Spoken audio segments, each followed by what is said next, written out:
one of the most important things you can see when you deal in this topic with these people, you're not going to be doing any intellectual slumming, right? No. This is top drawer. This crowd right here, not just fighters. I mean, understand the problem or are not afraid of talking to you about it. We have to face a very unpleasant fact. People that have benefited most from the fetish of the post-war international rules-based order, the ones that have benefited the most, the elites in our country for the first time in American history, in fact, the only time in American history, have betrayed this country. They're traitors. Every one of the 400 that were in San Francisco. And what we say yesterday, not one standing ovation, but two standing ovations. To the murderous dictatorship of Xi and that gang of criminals in Beijing, the elites in our country. How did the post-war international rules-based order not just screwed the world, but screwed the American working man and woman? Twice we betrayed our number one allies in the greatest conflict in human history, the Second World War. In the last years of the conflict, we knowingly oversupplied Joseph Stalin. Oversupplied. And there was a big fight inside the government about doing this. Why did that happen? Because the State Department and the Roosevelt administration was infiltrated by Russian, Soviet Bolsheviks. And we oversupplied them. Why? So they take an iron grip, not just on the Russian people, who would lose 65 million Russians in World War II, but also Eastern Europe. And at the time, even Germany. At Yalta and Potsdam, think about it for a second. We had D-Day and everybody's D-Day, and it's great, heroic, unbelievable. The British, the Canadians, and the Americans. Then Patton comes and breaks us out of the hedgerows to Paris, which I think we were in Paris at August 15th. Then Market Garden, no matter how bad that was handled, we still got close to the Rhine. And we never went to Berlin, ever. Why? We were ordered to stop. Field Marshal Montgomery ordered to stop. Patton ordered to stop, to let the Red Army take Berlin. In China, after Liu Beijing loses 35 million people fighting the Imperial Japanese Army and really took the brunt of the best units, just like the Russians did with the Wehrmacht, took the best units and bled them out so that we didn't have more casualties in the Pacific as we came across. What did we do? In 1949, we gave the country to the communists. The communists who had gone out of their way not to fight the Imperial Japanese during the war, but to fight the Kuomintang. And these weren't unconscious decisions. These were conscious decisions that were made by our State Department, our Defense Department, General Marshall, and all the hierarchy. And you sit there and go, how can that happen? Because we sold out the people that actually fought with us and died with us.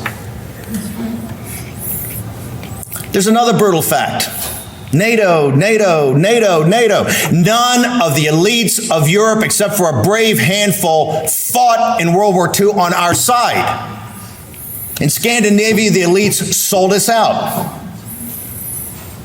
Ireland, my country, sold us out. Spain, Italy, all of it sold us out. Only a handful of people. Poland, a handful of people in Eastern Europe.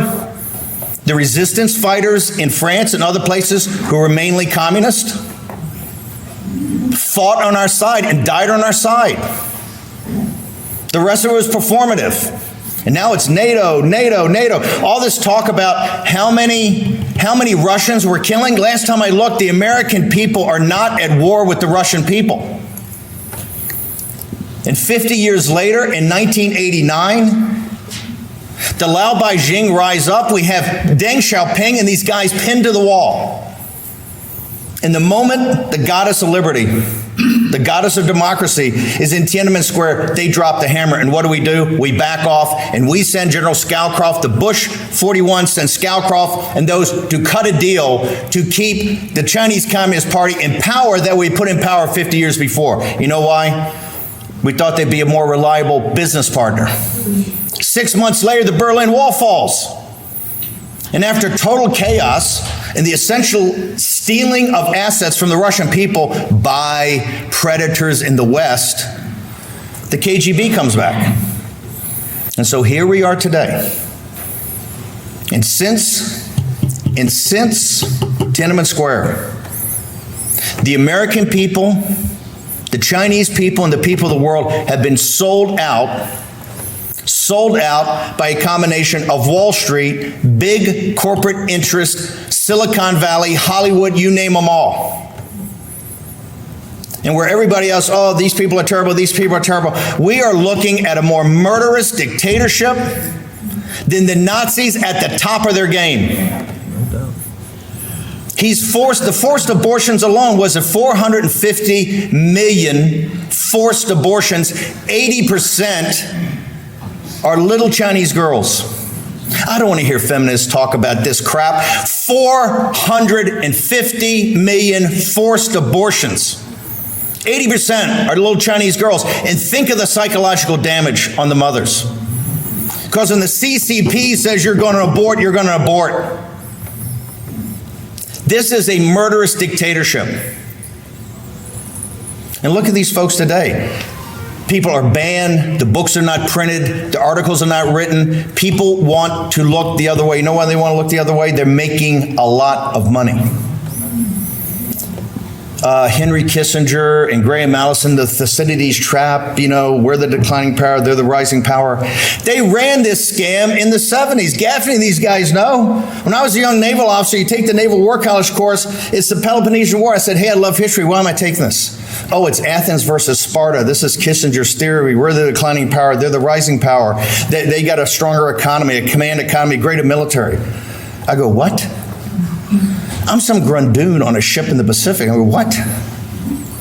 When President Reagan came to power, the first thing he did was have Bill Casey and the guys at the CIA. Hey, maybe we do another analysis of how can the Bolsheviks be a stronger economy than the United States? I understand we got the Arab oil embargo, stagflation, all of it. Volker's going to help me clean it up. How do you do that? He did a study. Oops. We made a mistake. Oops. Oh, it seems like 20 years ago we made some assumptions. We just extrapolated off it. Those numbers are kind of wrong. Well, how wrong?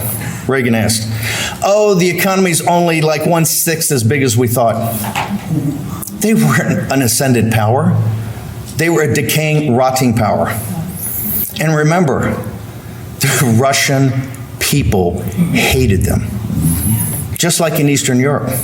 We talked about the captive nations. Remember, we used to all do the captive nations, right? In Eastern Europe, the one captive nation we really never talked about is Russia. Russia. And today, they're trying to do the same thing. They're trying to drive us into war. Look at all these guys on MSNBC. Well, we're killing 10 Russians every Ukrainian. Well, first off, we've killed 500,000 Ukrainians. Let me say it differently. The elites in this country, from Stavridis to MSNBC to all these great thinkers at the Atlantic Council, all of them have murdered in cold blood 500,000 Ukrainians. Mersheimer told us exactly what was going to happen. The elites in the West, the party of Davos, the city of London, Wall Street, and the corrupt Biden regime, they're going to fight this war until the last Ukrainian dies. And right now, the mothers and fathers in Ukraine are sitting there and going, hey, hang on, you're not going to take my son. You're not going to take my son and take him to the charnel house on the eastern front of the Russian-speaking territories of Ukraine and have him die in a frozen trench like it's 1914. That's not going to happen. That's not us saying that. That's the parents saying that. If we give $60 billion to this, we're just adding to the murder and slaughter of an entire generation of the Ukrainians. This is honored work, and what you guys are doing here to pack this. We have one role and function to take down the greatest existential threat that has ever faced this country. and that's to take down the Chinese Communist Party. And we don't need to fire a shot. In fact, right now, as these experts can tell you, if we start firing shots, you may have 10,000 dead American sailors at the bottom of the Straits of Taiwan in the South China Sea. So we have to be smart. You cut them off from capital, you cut them off from technology, and as Frank Gaffney says in the indictment, we out every traitor. They're not collaborationists, they're traitors. They betrayed the American people, they betrayed the United States of America, and most importantly, they betrayed Lao Beijing. They betrayed hardworking Chinese that have been our allies since Japan, since the mid-1930s. History's going to look back, and guess what? These men and women and you are on the right side of history. And the collaborationists, and quite frankly, the Wall Street and Silicon Valley scum, from Sequoia Capital to Goldman Sachs to the Treasury Department to the big corporations are all in business with them. They will be looked at as the same people that financed Hitler and financed Stalin. I want to thank you folks, and thank you for your support. Next year, Beijing.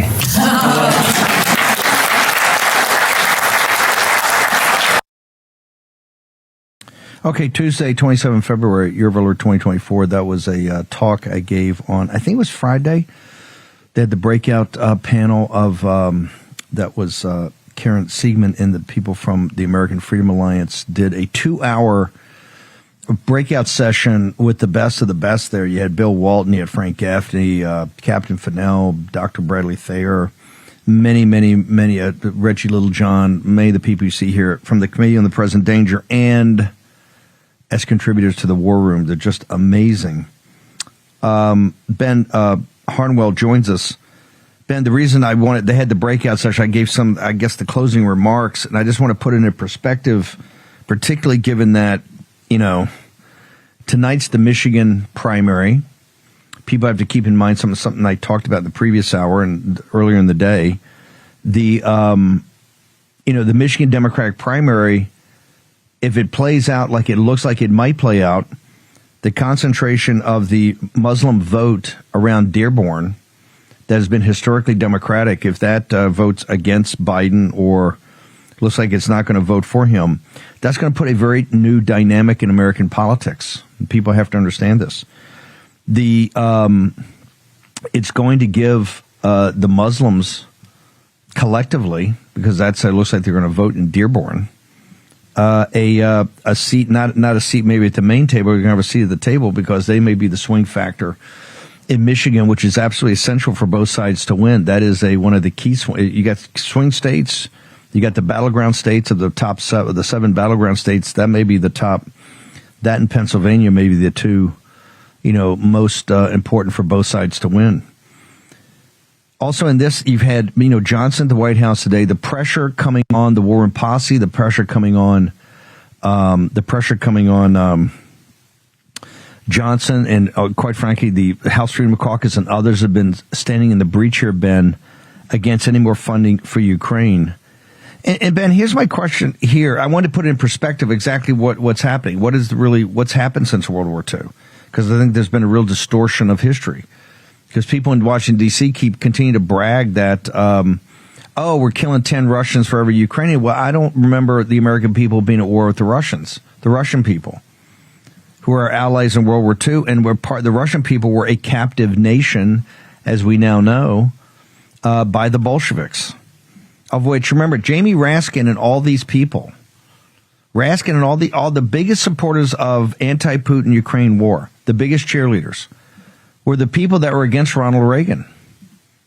They were people against Ronald Reagan when he wanted to take down the evil empire. Now, why is that? Why could the people that fought Reagan the hardest, that were Americans, and were the biggest cheerleaders for the Bolsheviks, for the Soviets, how could they flip and want to go to war with them? Well, there's one big difference. The Bolsheviks were atheists. The Bolsheviks were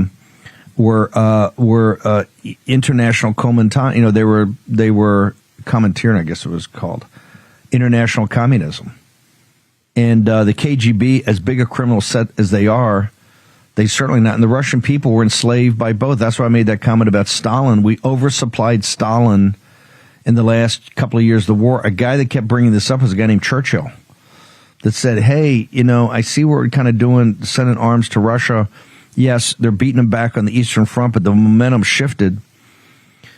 Most of I think the top historians think that the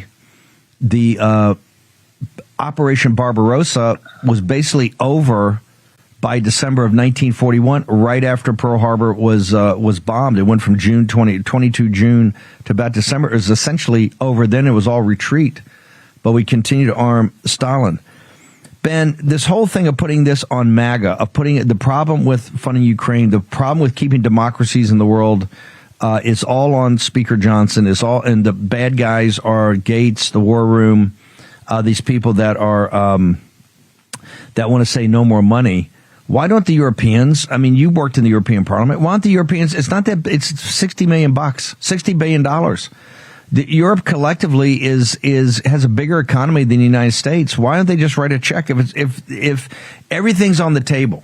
If it's all going to end tomorrow, if democracy's all going to end, why don't the people in Norway and Sweden and Switzerland and in the south of France, all these people have so much at stake because they're living the good life? Why don't they just collectively write a check? Not that big a deal. And give Zelensky some more money and make sure Zelensky's the tip of the spear of saving their democracy, sir. Steve, that seems like a precise question, but in fact, it's a historical question. It really sort of requires a historical response to it. Basically, I would say, because why won't Europe do this? Because Europe, I'm here presently in mainland continental occupied Europe. Though obviously, philosophically, I'm very much of the Anglo-American tradition. Why? Because we Europeans are grifters. That is in the nature of cultural Europe. It's a great tragedy. It didn't need to be that way. But after generations of abuse, of cultural and education abuse, the aspect here, the outlook of Europeans is simply just to grift. Of whom? Of the Americans. And why I say that your precise question is really a historical question and requires a historical answer, because in answering that question, I cannot not refer to the role of the United States on the world stage here. You are alone, Steve. America is alone. America's always been alone. It's been alone philosophically, ontologically, politically, culturally. You are a country alone. And there's something unique about the American outlook and American characteristic, right down to the individual person, or perhaps only in the individual person right now, not represented in government at all. And that is your outlook, your can-do approach to life and your desire to do things for yourselves.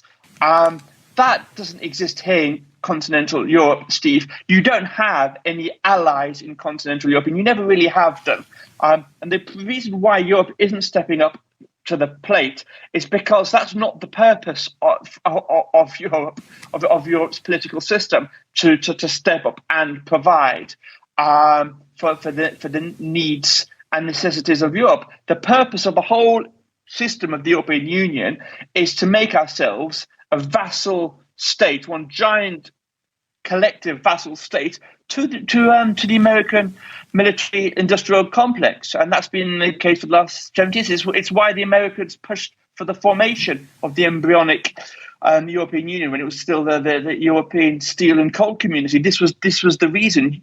The Americans wanted a platform on the Eurasian landmass, and it was going to be continental Europe for obvious reasons. And that's why we sold ourselves here in Europe to bondage to Europe. And that's why you see right now there is no particular interest. Look, Steve, I'll close with this example. What has happened in the last 24 hours? Sweden has now formally joined NATO. Hungary, that happened when Hungary lifted its veto and signed its Sweden's accession papers. Within 24 hours of the United States taking over de facto responsibility via NATO for Sweden's defense vis-a-vis Russia, what's Sweden's first statement on the world stage? It's not going to be sending any troops to Ukraine. Right? That's not an accident of timing, Steve. This is in your face. Your job, America, is to pay for continental Europe so we can have generous social welfare provisions. And we're very grateful that you're paying for our generous social welfare provisions, like you're paying for those of the Ukrainians themselves. And we'd like you to carry on doing that. That's your historical role. That's our perspective. And it's a little bit inconvenient, we must say, here in continental Europe, that this MAGA phenomenon is starting to destabilize the situation, because it has been convenient for us here in Europe, as it has been convenient for your political class sucking at the teat of your military industrial complex. That is the dynamic, Steve. That is the question. And that is why we saw today the astonishing declaration, I think absolutely astonishing declaration from Sweden within 24 hours of it joining NATO. Talk to me about right now, the fight here is between shutting down our border and closing the border versus there's still, and I've never seen anything like it in all my years, 12, 14 years in politics. I've never seen anything. This was Obamacare. There's never been anything that I have seen that has compared to the $60 billion to Ukraine. It's totemic, right? It is something like spiritual for them. And they will do anything. They're talking about now discharge petitions, which are virtually impossible to pull off.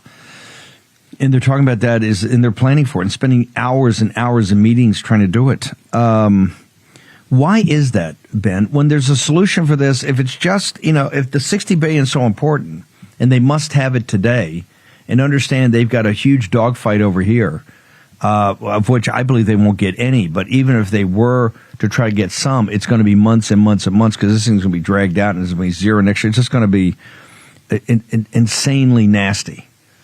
Why won't the Europeans just bond together? If this is all true and we hear nonstop it's true from all of them, why don't they just bond together and say, hey, we finally got to step up here. We're going to have to write the $60 billion check. Well, just to answer perhaps the second part first, and then come wheel in and respond to the first part. Something else has happened in the last 24 hours, which is that President Macron has floated the possibility of a NATO presence in Ukraine. That was, the Europeans are slow at everything. They're slow at getting out of bed. They're slow at drinking coffee. Straight away, two declarations came out within like an hour. One from German Chancellor Olaf Scholz, who said this isn't going to be happening. And that was like a rare slapping down, a rare split, if you will, within the European NATO members. So Germany came out and said that's not going to happen. There won't be a NATO presence in Ukraine. And that was repeated by Jens Stoltenberg, the Secretary General of NATO. So it is there is no European appetite to take the slack that is being left from the United States slow withdrawal from Ukraine. Because we have our social welfare. Germany's heading into recession. That's the European Union's largest economy by far. There's simply no money. The difference between, I think, our European sociopathic overlords and the American sociopathic overlords is that there is still a sense, certainly in Germany as well, where they're not so crazy, there's still a sense that you can only spend €1 once. You can't sort of spend it on X and then spend it again on Y and spend it on Z because the word no doesn't exist. They sort of have an idea that, they're quite good at balancing their budget. That's totally absent in America. It's like spending because like it's going out of fashion. There are reasons for that, but the European sort of concept is still broadly to keep things in order. And there's no money for Europe to take the slack. As I say, why is the United States so desperate to stump up this $60 billion? Why is it totemic? I think because it represents, it is totemic, in fact, if you look at it through the right lens. What does it represent? It represents your political class having its fingers prized off the levers of government. The response of the Union Party basically to the American people is, how dare you tell us what we're going to do with your money? right? We've said, we've decreed, we've decided we're going to send the 60 billion to Ukraine. It's not going to make any difference. It's not a huge amount of money considering the amount of money America's burning through adding to its national debt every day. But it's totemic for this reason, because if you MAGA, if you Warren Posse, if you succeed in blocking this money, the illusion is over. It's like Prospero in Shakespeare's Tempest having his staff broken. It's totemic. The illusion of their absolute power will be over. That's why they're clinging on, Steve, I would suggest, to the very last moment. This is why it takes people in an international bureau to be able to see the totality of it. This is exactly. Ben Harnwell once again nails it. Ben, hang on. I'm going to hold you through the break. Birch Gold. It's now time for you to go talk to Philip Patrick and the team. You can go to Birch Gold, the End of the Dollar Empire, or their site, or the newsletters they send out. To get all up to date on everything that's happening with the dollar empire. Everything's happening with the dollar as the prime reserve currency was called. But you need to, I think, now talk to Philip and his team about why gold has been a hedge against difficult times, about times of turbulence. Birchgold.com/Bannon. Find out why the central banks of the world are buying gold at record rates for themselves while the Federal Reserve works on a central bank digital currency. Birchgold.com/Bannon. Go there today and immerse yourself in information. Back in a moment. War Room Battleground with Stephen K. Bannon. Okay, welcome back. We're going to go back to Harnwell. I've got some other stuff to get through, too. It's the Michigan primary tonight. I want to talk about the Muslim vote could have a very big impact tonight in Michigan, and I think send our politics in a very different direction. I want to get to that in London and what's happening there in a moment. But, Ben, go back and just give me a minute of what you said before we went to break. Well, on the reason why I think it's totemic, this 60 billion, why the political class, the US political class, is fighting like it's never fought for anything more that they should go through. It's because if they lose, it's not a vote that one party loses against another. It's that both parties combined have lost against the American people. And the illusion is therefore broken, Steve. The illusion that the Congress, it has a will with like medieval kings that they decree. So let it be. What was that film from? The expression from the Yul Brynner film. So let it be written. So let it be done. That's their attitude. If the American people have the resilience and the unity to say no definitively to their government, to their established representatives, then the illusion that Congress has like a divine power in human form, that's gone. That's finished. And when that illusion breaks, Steve, all possibilities then come into play. And of course, what are we talking about? We're talking about the revolution in waiting that is being prepared. That will kick off from January. We say conversation from November, but from inauguration in January 2025 onwards, a whole number of things then come into play with the forthcoming Trump administration. That's why they're so desperate, Steve. You think you think because this breaks the illusion, and then we break, and that's part of their power is they've got this illusion of ultimate power because they've already decreed this was coming. This is humiliating for them to have to beg MAGA and have to cajole MAGA to come across to this. Correct? Well, you frame it as if it's part of their illusion of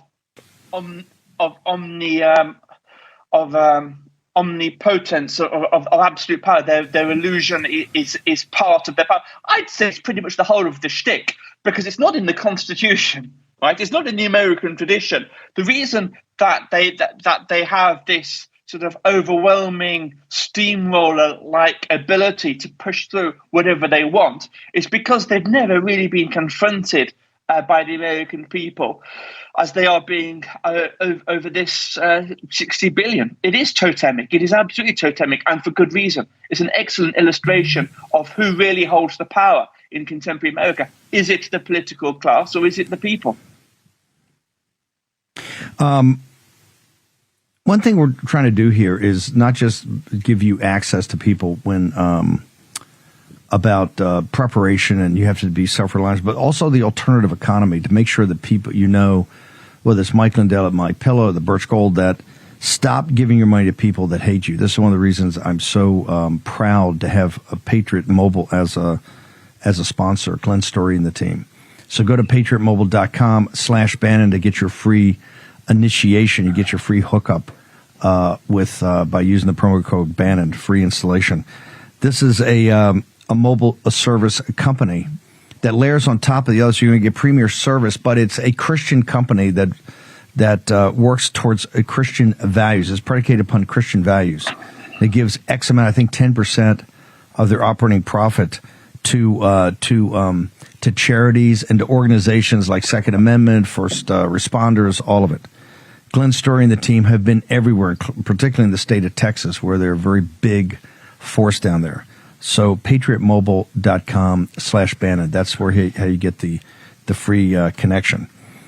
Also, we've told you a long time about the supply chains. This is why Jace Medical is so important. Dr. Sean and the team took Rosemary Gibson's book, actually made a business of it because the Chinese Communist Party control the supply chains. I kind of gave you that warning in the speech or the talk I gave at CPAC that opened the show. Make sure you go to Jace Medical. Don't be caught short when the balloon goes up with the Chinese Communist Party, because they will lock down in unrestricted warfare all access to active pharmaceutical ingredients, because guess what? They control 100% of it. JaceMedical.com. Go today to their website. Immerse yourself in information. Ben, something very historic had happened tonight. The Muslim community here in the United States, particularly around Dearborn, Michigan, which is quite large and has been an instrumental part of the Democratic Party. They are really up in arms on this situation in Gaza, and they've told Biden and warned Biden, "Hey, you're way too much backing the Israelis. You're way too much backing the Jewish community, and we're going to prove our muscle and not vote for it." In England, you have a similar but even more, I think, alarming situation. A member of parliament was kind of sacked this week or put on the bench, wasn't he? I think he's a backbencher anyway. But he was put because he raised the question that Sadiq Khan, the mayor of London, was actually controlled by Islamists. And he couldn't even say that, and people went crazy. The change, and this is why the Tories may go down in flames, not just because they didn't implement Brexit, but they become really a kind of a soft Labour Party. But Nigel Farage, and I keep saying he could be the next prime minister after Keir, after Labour crashes and burns on a financial crisis. But he's talked, and people have talked about and warned about. In fact, Nigel said you're going to see the beginning of a radical Islamic party, and maybe George Galloway wins this by-election. I think Liz Truss told us that, and you saw how she got lit up. The British press, for one whole day after we did that interview with her, which I thought was pretty benign, went absolutely crazy. You've seen it from your own beloved England. You're seeing it now in continental Europe, where Macron talks about sending troops, French troops to Ukraine, when he's on the verge of potentially a civil war in France. And that's not Steve Bannon saying that. That's retired French top uniformed generals. What is to be expected? And I keep telling the Jewish community I know, I said, you guys are asleep at the switch here. You're not paying attention to really what's going on in America. A lot of the progressive Jewish community continues to trash MAGA, the deplorables, the Trump movement, and they don't realize that the wolf may be at the door, sir. Well, just taking your last point and then working backwards, I think that's probably because a lot of liberal Jews, a lot of our liberal Jewish friends seem to be animated by a degree of self-loathing, and that sort of spreads outwards and reflects very tragically their wider political positions, because they have been endorsing a position certainly on the immigration front, both in the United States, more principally here in continental Europe. They've been endorsing an immigration position that is to the absolute detriment of their own community. In fact, if you want to look at the desecration of the Jewish graveyards, if it's not far right skinhead Nazis who are breaking in and spraying swastikas on the Jewish tombstones. Man, it's people coming in from the religion of peace doing that, Steve. And yet, because of the nature of the debate, which is really changing now, I think in real time it's changing now. These issues haven't been confronted. Well, Lee Anderson, who was, up until I think last week, a deputy chairman of the Tory party, was suspended from the Tory party because he said, as you pointed out, that Sadiq Khan is under the control of the Islamists. He also actually said Keir Starmer too, but there was nowhere in the same sentence, in the same phrase, but that sort of got conveniently dropped out because they wanted to turn it into an Islamophobia thing. And then via Islamophobia into a racist thing. Lee Anderson's a very popular member of the Tory party. And right now, since he has been suspended, he's still a member of Parliament, but he's just simply had the whip withdrawn. So he's been suspended from the Tory party, and the present position as of today is that he's not ruling out defecting to Reform UK, which is Nigel Farage's party. And of course, if he does that whilst he's in Parliament, then that will immediately give Reform parliamentary representation. Things are changing on a day by day basis in the UK, Steve. Really, there's a civil war that's brewing, an ideological, philosophical civil war that's brewing. Most people, most commentators, most analysts expect this to take place after the next general election. They're expecting a meltdown for the Tory party at the next general election, projected to the end of this year. And they're expecting this fight to take place, the philosophical soul of the Tory party to take place after the general election. It's almost exactly as what happened in 1997 when John Major was thrown out in the landslide election. Tony Blair came in, and the Tory party spent sort of 5 or so years in opposition trying to work out its role in the world. Now, the thing is, what we're seeing now is that this civil war, Steve, is starting to break out now, right, before the election takes place, which just illustrates the absolute degree of fear and panic that is presently in the Tory party right now. That the sense of discipline is just breaking. Like if you can imagine troops under fire on the front line, if they're a well-disciplined, well-formed brigade, they'll hold their positions. But once the panic sets in, then they're all going to scatter. And that's what you see happening in the Tory party right now. The reason I think this degree of panic is starting is because of the presence of Reform, which could lead, we covered this, I think, a couple of weeks ago, it could lead to what some elements in the press, and I quote, are calling an extinction level events for the Tory party in the next general election. And part of this, Steve, civil war is to do with the state of immigration in the country, the presence of and political power of Islam. And these questions, everyone had speculated, as I say, that these would take place after the next general election. Things are melting down so fast. We're having this debate now. And funnily enough, Steve, the Warming Posse will be drawing the dots here. Some of this debate is down entirely due to you and the forces you set in motion when you interviewed Liz Truss at CPAC. So, as one Brit here on the Warming, we're very grateful. Let's talk about that because the meltdown's been pretty amazing. I thought it was a pretty benign interview. It's certainly not the typical interview we do in the war room where we're up on people, but or we're trying to extract as much information as possible. I thought she was very good, but I mean, these are a couple of very basic questions, and her agreeing with some of the things we were talking about had them even just coming on the show itself is enough to melt people down. But this is why it's important. Remember, Brexit set the predicate for the Trump revolt in November of 2016. They're inextricably linked. Here we had the European parliamentary elections coming up, and the number one issue is immigration. The number one issue here is immigration. This is because of an invasion planned and executed by your betters, by the sociopathic overlords on the continent and here, to basically, and I've never been a big believer in the replacement theory, but certainly here to both crush wages and to be bigger consumer markets for consumer products, houses, all of it. In Europe, it may be even a little darker about why they're doing it, but it's still the biggest issue. The question is, why was the Liz Truss interview? You know Parliament, you know the European Parliament, you know all the politics are going in London. Why was that interview so it hit the British political system like a shock? And as you know, Ben, it's 1/100th of what you and I talk about every time you're on the show, sir. Well, I have to give some credit to Liz Truss as well here, who wasn't brilliant. She wasn't outstanding in her brief period as Prime Minister. She made a lot of mistakes.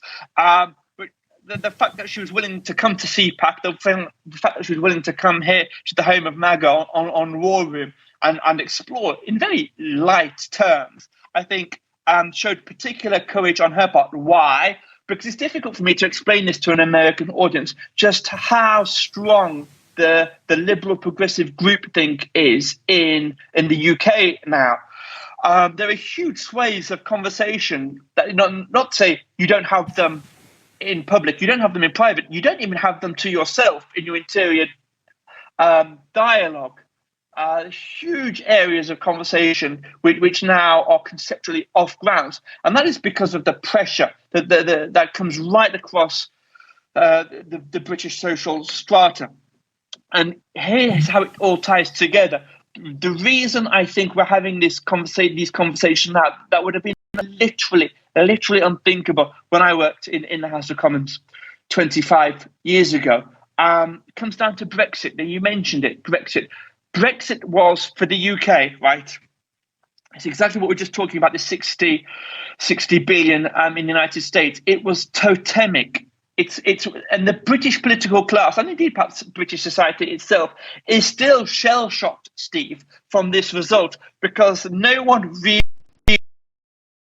I voted Brexit. Obviously, I could see you were there. You could see this happening. But collectively, the idea that a nation would take its political destiny back in its own hands. So thank you very much to its political class, but we're going to become protagonists in our own destiny once again.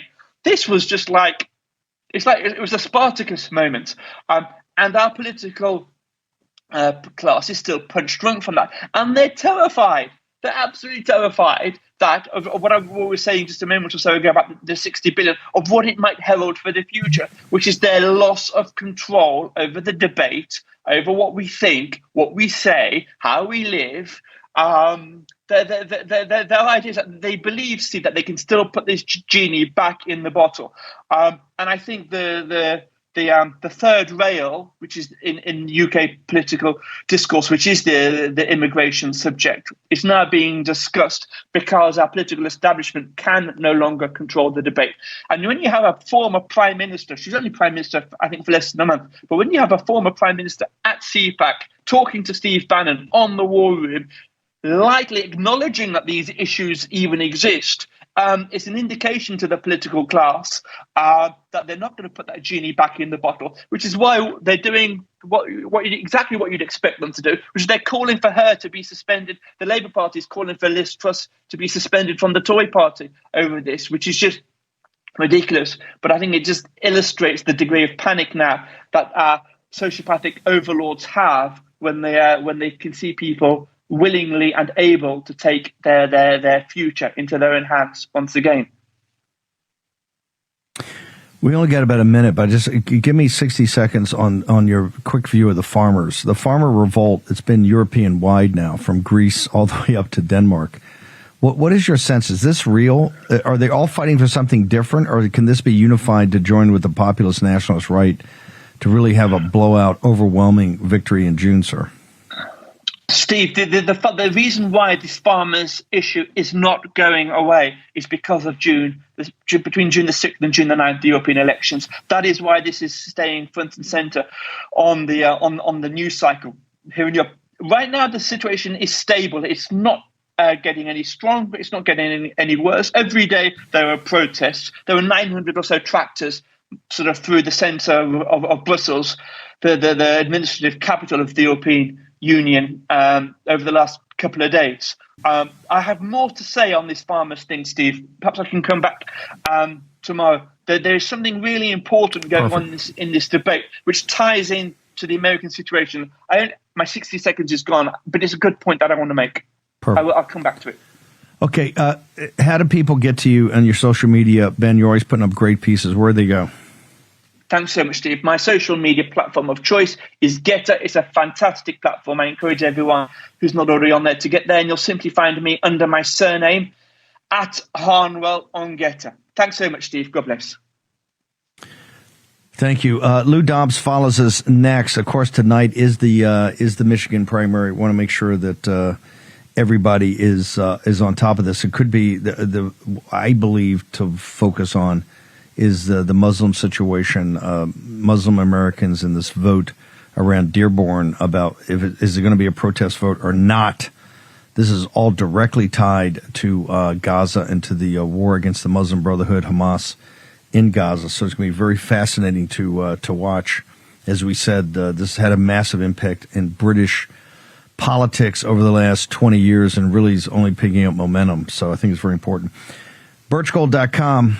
Find out, go there to the site, ask for Philip Patrick, get his team, they'll talk to you.